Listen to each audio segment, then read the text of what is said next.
Hi bookish friends, it's me Michelle here with another tag. I was tagged by Becky at brain to mouth filter failure. I was tagged by Becky at Book Reviews with Becky. Check out her channel. She's very vivacious and fun and has great content. And I'm really happy to do tags. I love it when people tag me. It's a great way to know, or get to know rather, my fellow booktubers, as well as let you get to know me a little bit better too. So thanks Becky, and on with the tag. Question number 1. What is an unpopular book or opinion or preference you have? This is an easy one for me. I read Book Lovers by Emily Henry and didn't like it at all. I got just over halfway through.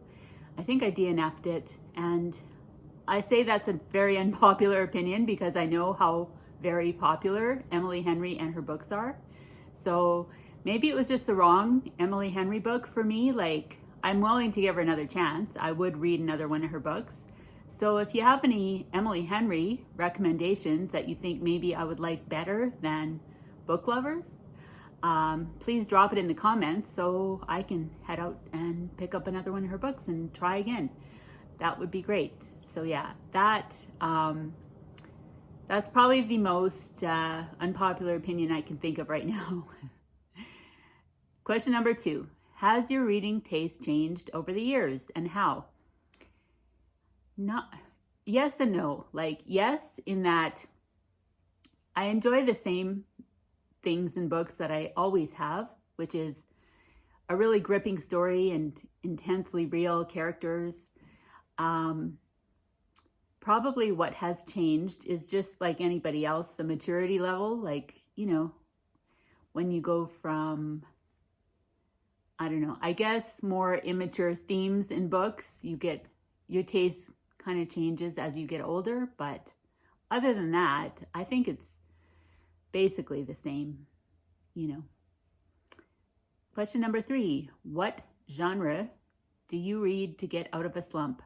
When I'm in a slump, I find the best thing for me to read is to go to a really short book, like 200 pages and under, something really fast, really like a funny book or a suspense thriller type of a book.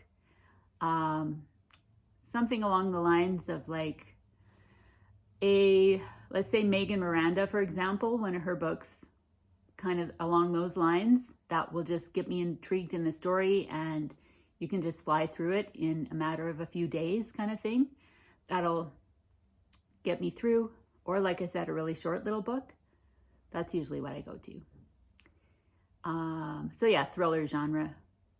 Number 4, what are some of your automatic buy authors?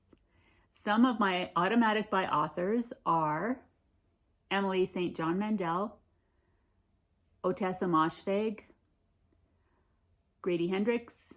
I like Stephen King, although he has such a big backlist. I don't even need to buy any of his books anymore. Like I'll never read all his books probably. So, but I still am curious to see, you know, he's in his 70s now. I think he's 75 or 76. And I'm always curious to see what he's going to come up with next because he's just so prolific. So yeah, he's in there too, although it's not as urgent as the other people are. And, you know, I'm still hoping for another Donna Tartt book one day, but I don't know if that'll ever happen. So yeah. Number 5, how many chances do you give an author before you won't try them again? I have a good example for this one. When I read The 7 Husbands of Evelyn Hugo by Taylor Jenkins Reid, I absolutely loved it. 5 out of 5 stars. One of the best books I read that year. I was just blown away and I thought, oh, I can't wait to read what she comes up with next. So then I read Daisy Jones and the Six, and I was really disappointed with that book. I did not like it at all. I couldn't get on with mostly the dialogue. I think because it's set in the 70s and it's, you know, some of it was historically pretty accurate, but There were specific words that the characters would use that I couldn't imagine people actually saying back then, like in conversations. I didn't find it was very realistic, so therefore that kind of pulled me out of the story every time I would read dialogue between Billy and somebody else. So yeah. But then I thought, okay, well, I've only read 2. I loved one, didn't like the other. I'll try her again. So then I read Malibu Rising, and yeah, I didn't really like that one either. So, make a long story short, Taylor Jenkins Reid was an example of somebody that I gave 2 tries, and I haven't read anything from her since. I probably won't again, unless she really veers away from what she's written the last 2 or 3 books. So we'll see what happens.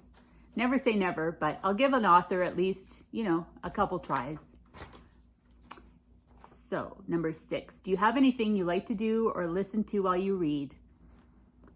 That is a good question. My perfect ideal reading situation is silence. I find I do my best reading when it's quiet.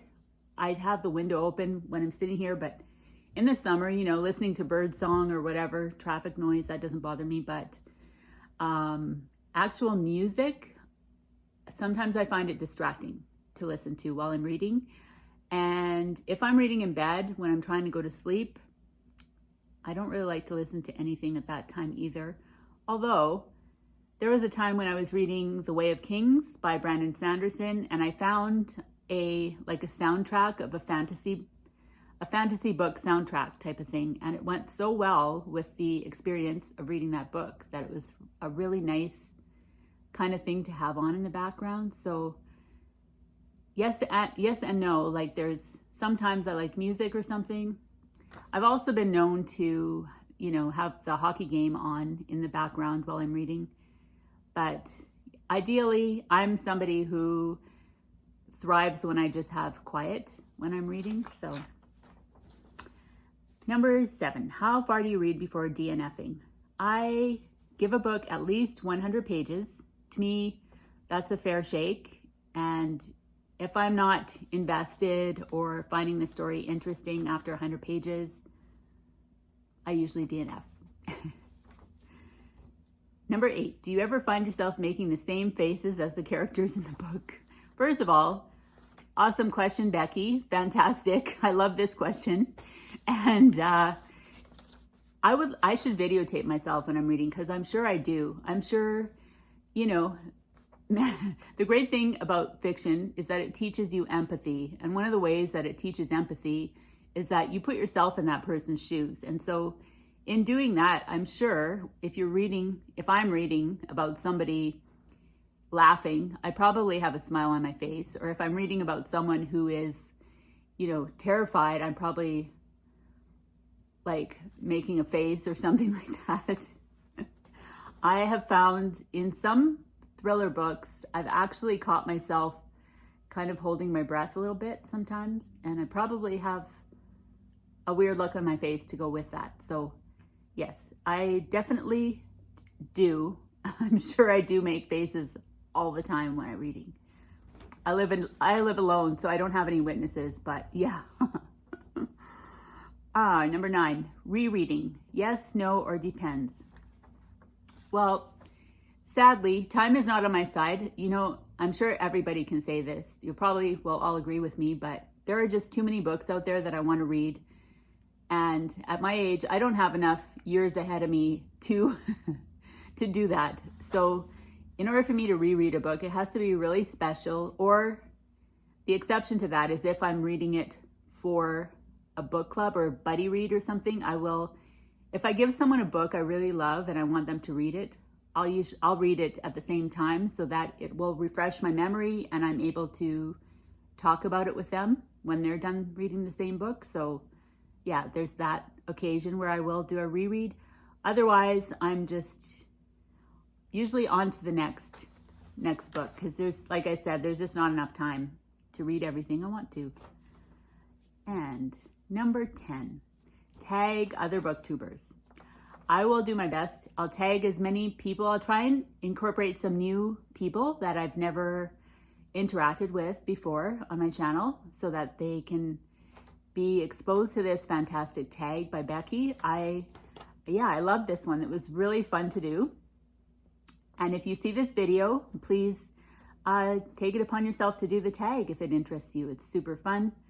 I'll put all the prompts and questions in the description box. And thank you, Becky, for tagging me. Thanks for watching and have a great day. Bye for now.